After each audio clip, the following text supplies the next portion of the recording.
Presented by Ragini Music.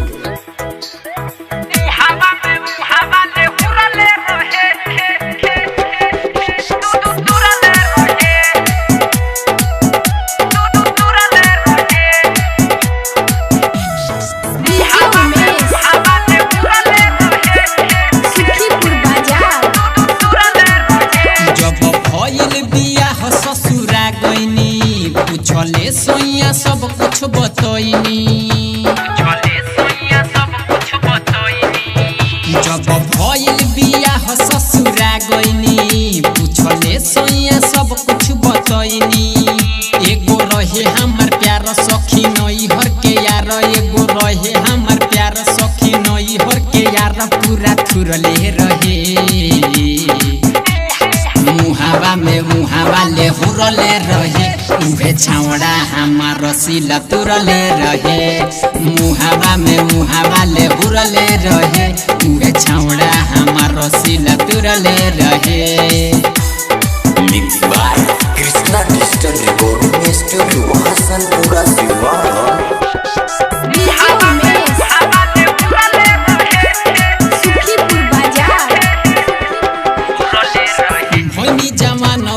चुसलस जवानी ओकरे चलते त खिलल बानी हमरो जवानी छोड़े लागल पानी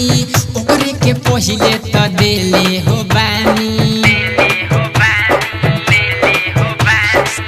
भइनी जवान उहे चुसलस जवानी ओकरे चलते त खिलल बानी हमरो जवानी छोड़े लागल पानी ओकरे के पहिले त देले रे बहानी हवे वो करे बढ़ावल नाही सोहिया के भावल हवे वो करे बढ़ावल नाही सोहिया के भावल उहे थुरले रहे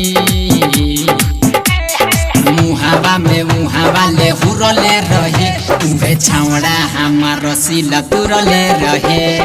मुहावा ले हुरले रहे उहे छावड़ा हमार रसीला तुरले रहे।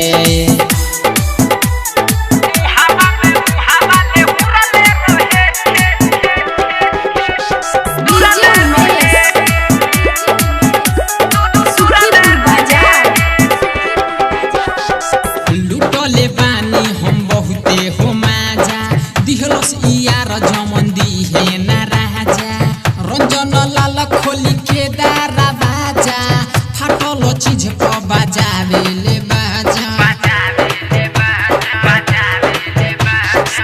लुटले बानी हम बहुते हो माजा